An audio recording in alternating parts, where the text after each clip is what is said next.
Hello friends, welcome to దేవాంష్కా stories world. ఇప్పుడు మీరు వినబోతుంది మన్మథ స్టోరీలోని 64వ భాగం. సాధ్వి సిద్ధు చెంప మీద చేయి వేసి నిదానంగా నిమురుతూ, నాకు కూడా మీతో సంతోషంగా ఉండాలని ఉంది సిద్ధు గారు అంటూ సిద్ధు గుండెల మీద ముద్దు పెట్టగానే సిద్ధు తన చుట్టూ చేతిని బిగించి, నన్ను ఎప్పటికీ వదిలి వెళ్ళకు సాధ్వి, ముందే చెప్తున్నాను. నన్ను దాటి ఒక్క అడుగు కూడా నువ్వు పక్కకి వేయకూడదు, సరేనా అని అంటే సాధ్వి అయోమయంగా, మీకు చెప్పకుండా నేనెక్కడికి వెళ్తాను సిద్ధు గారు, మీరు నా ప్రాణం, మిమ్మల్ని వదిలి నేను అస్సలు ఉండలేను, అది మీకు కూడా తెలుసు కదా, అసలు ఎందుకు ఇలా మాట్లాడుతున్నారు, ఎప్పుడూ లేనిది మీ కళ్ళల్లో భయం కూడా కనిపిస్తుంది నాకు. ఎవరైనా ఏదైనా అన్నారా, లేదా మళ్ళీ ఏమైనా ప్రాబ్లం వచ్చిందా, అది కూడా నా వల్ల అని అడిగితే, నీ వల్ల ఆ ప్రాబ్లంకి సొల్యూషన్స్ ఉంటాయి కానీ ప్రాబ్లమ్స్ రావు సాధ్వి, నా వల్లే నీకు ప్రాబ్లమ్స్ వస్తాయి, నా వల్లే అంటూ పూడుకుపోయిన గొంతుతో చెప్తుంటే సాధ్వి తలపైకెత్తి సిద్ధు వైపు చూసింది. అతని కళ్ళల్లో కన్నీటి పొర కనిపించగానే కంగారుగా సిద్ధు గారు అంటూ సిద్ధు 2 చెంపల మీద చేతులు వేసి, ఏమైంది, ఎందుకు ఏడుస్తున్నారు అని అడిగింది. నేనెందుకు ఏడుస్తున్నాను సాధ్వి అని సిద్ధు కంగారుగా అంటే, లేదు, మీ కళ్ళల్లో నీళ్లు కనిపిస్తున్నాయి నాకు. ఏమైంది సిద్ధు గారు, నా వల్ల మళ్ళీ ఏమైనా ప్రాబ్లం వచ్చిందా అని అంటే, నీ వల్ల ప్రాబ్లం రాదని ఆల్రెడీ చెప్పాను కదా సాధ్వి, నువ్వు అలా మాట్లాడుకు, నేను జస్ట్ ఎమోషనల్ అవుతున్నాను అంతే నిన్ను చూసి అని నవ్వుతూ చెప్పగానే, అదే ఎందుకు అని అడిగింది సాధ్వి.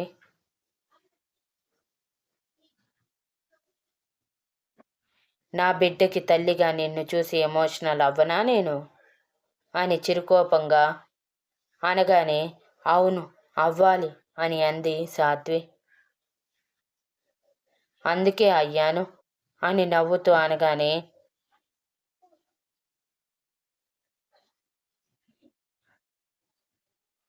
అయినా కూడా మీ కళ్ళల్లో కన్నీరు రాకూడదండి, నేను ఈజీగా తీసుకోలేను అని ఆ కళ్ళని మూసి మరీ బయటికి వచ్చిన కన్నీళ్ళని తుడిచిన సాధ్వి, మీరెప్పుడు నవ్వుతూ ఉండాలి, నవ్వాలి, ఏది నవ్వండి అంటూ సిద్ధు పెదవులు సాగదీస్తే,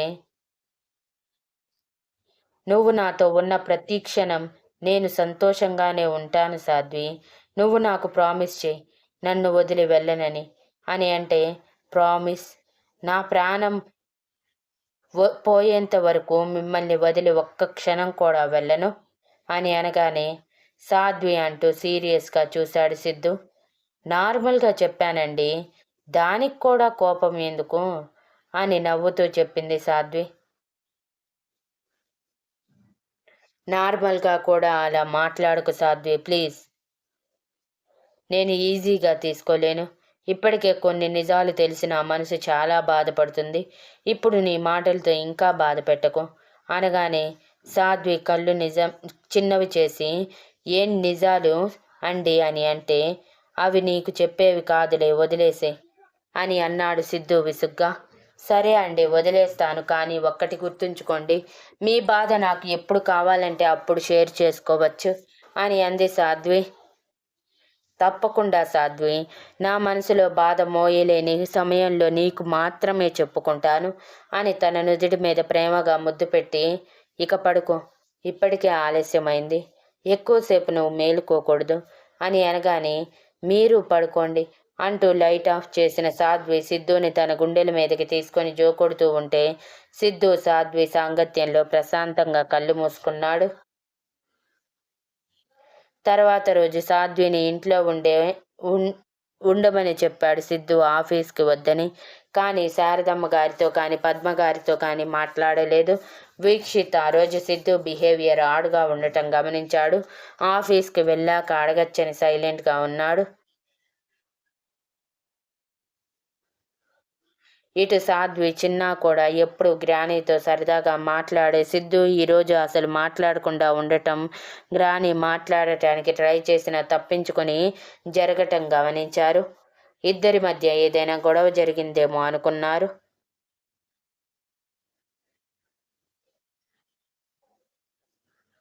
ముఖ్యంగా సాధ్వి రాత్రి సిద్ధు అంత బాధపడటానికి కారణం తన నానమ్మతో గొడవ పడటం అని ఫిక్స్ అయిపోయింది. దానికోసం సిద్ధు వెళ్ళాక మాట్లాడొచ్చని సైలెంట్గా ఉంది. అలా సిద్ధు ఆఫీస్కి బయలుదేరాక సాధ్వి శారదమ్మ గారి పక్కన కూర్చుని, ఏమైంది అమ్మమ్మ గారు, చాలా డల్గా ఉన్నారు మీరు? రాత్రి సిద్ధు గారు కూడా ఏదోలా మాట్లాడారు. ఏమైంది మీ ఇద్దరికి? అత్తమ్మ మీరు కూడా ఏంటి అలా ఉన్నారు? ఎప్పుడు ఆయన్ని చూసిన సంతోషంగా పలకరించే మీరు ఈరోజు పలకరించలేదు. ఇంకా చెప్పాలంటే తప్పించుకొని తిరుగుతున్నారు ఎందుకని అని అడిగింది.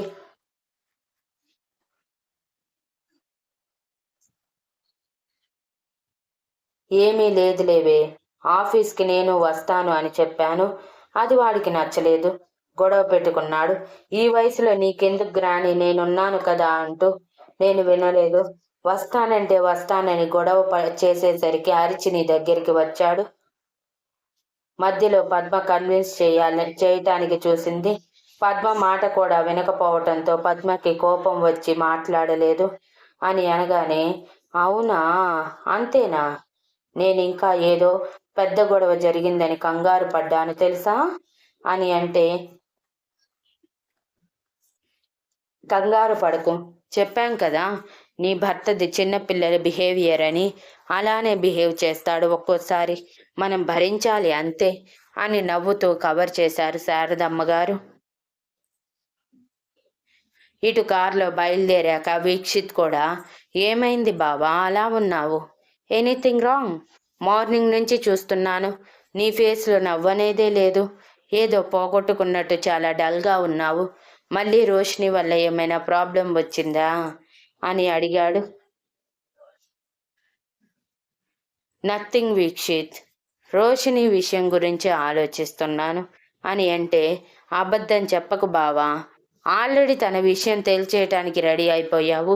మహా అయితే ఇంకో 2 వారాలు లేదా 3 వారాలు, దానితో రోషిని ప్రాబ్లం కూడా సెట్ అయిపోతుంది అని అంటే, హోప్స్ పెట్టుకోకు వీక్షిత్, ఎప్పుడు ఎలా ఉంటుందో కూడా తెలియటం లేదు ఒక్కో నిజం తెలిసే కొద్దీ. సో నాకు రోషిని ప్రాబ్లం క్లియర్ అయిపోయేంత వరకు ఈ టెన్షన్ తప్పదు.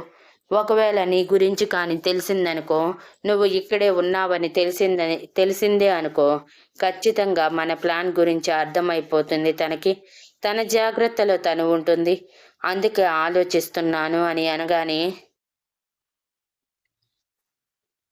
అస్సలు ఆలోచించక బావా, తన ప్రాబ్లం నేను సెట్ చేస్తాను. ఒకవేళ నా గురించి తెలుసుకున్నా ఎలా సెట్ చెయ్యాలో నాకు తెలుసులే, తనని వదిలేసే. అది కాదు విషయం, ఇంకా ఏదో ఉంది, నాతో చెప్పకూడదా అని అంటే, సిద్ధు అసహనంగా, ఒకసారి చెప్తే అర్థం కాదా వీక్షిత్, ఎందుకు పదే పదే అదే విషయం అడుగుతావు, అసలే చాలా చిరాకుగా ఉంది, ప్లీజ్ డిస్టర్బ్ చేయకు అని అనగానే, ఖచ్చితంగా తనకి చెప్పకూడనిది ఏదో జరిగిందని అర్థం చేసుకున్న వీక్షిత్, ఇట్స్ ఓకే బావా, ఇట్స్ ఓకే, వదిలే, నీకు చెప్పాలనిపించినప్పుడే చెప్పు, ఫోర్స్ చేయను నేను కూడా అని నవ్వుతూ చెప్పాడు. సిద్ధు మనసులో, నీకు చెప్పాలని ఉందిరా, కానీ చెప్తే గ్రానీని మమ్మీని తప్పుగా అనుకుంటావు, సాధ్వి విషయంలో వాళ్ళు అలా చేసినందుకు ముఖ్యంగా నన్ను కూడా తప్పుగా అనుకుంటావు, ఇదంతా తెలుసుకోకుండా ఎలా ఒక ఆడపిల్ల జీవితాన్ని నాశనం చేశావని ఇప్పటికే మనసులో గిల్టీ ఫీలింగ్ తట్టుకోలేకపోతున్నాను, ఇది అందరికీ షేర్ చేసుకోలేను కదా అని మనసులో అనుకుని మౌనంగా ఆఫీస్కి వెళ్ళాడు సిద్ధు.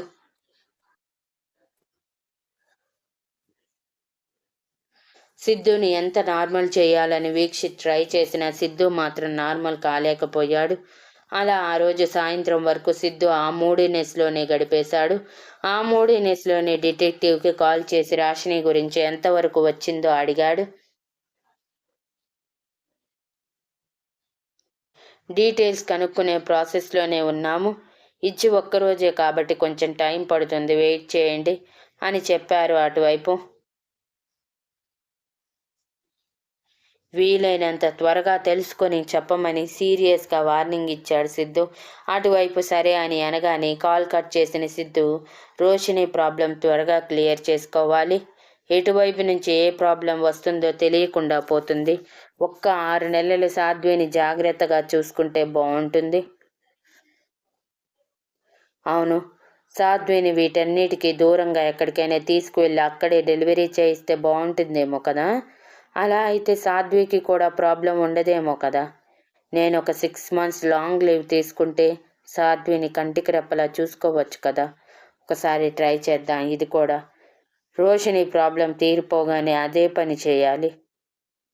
సాధ్వి కోసం ఎంత దూరమైనా వెళ్ళాలి అని తనలో తానే అనుకుని ఫిక్స్ అయిపోయాడు. రోషిని ప్రాబ్లం తీరగానే సాధ్విని తీసుకుని అందరికీ దూరంగా ప్రశాంతమైన ప్రదేశానికి వెళ్ళి డెలివరీ అయ్యేంత వరకు తిరిగి రాకూడదని.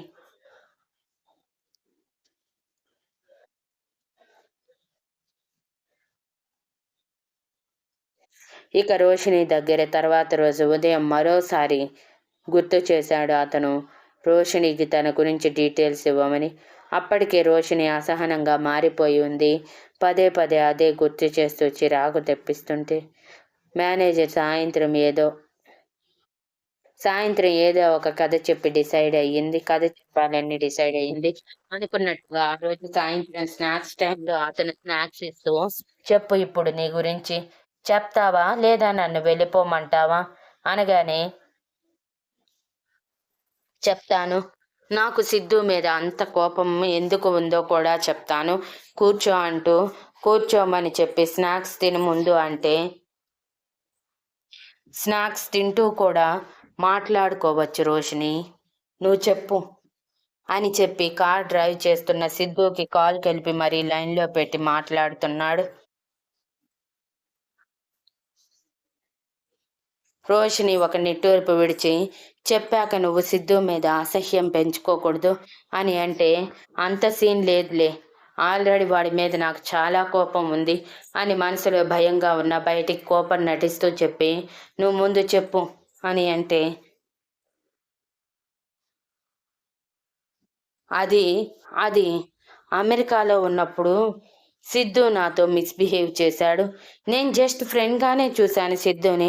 బట్ తను నన్ను వేరే రకంగా చూశాడు. అందుకే అందరి ముందు మంచివాడిగా నటిస్తూ నేను ఒంటరిగా దొరికిన సమయంలో మిస్బిహేవ్ చేస్తూ నన్ను హెరాస్ చేసేవాడు. 2 సంవత్సరాలు ఇద్దరం కలిసి చదువుకున్నాం కదా.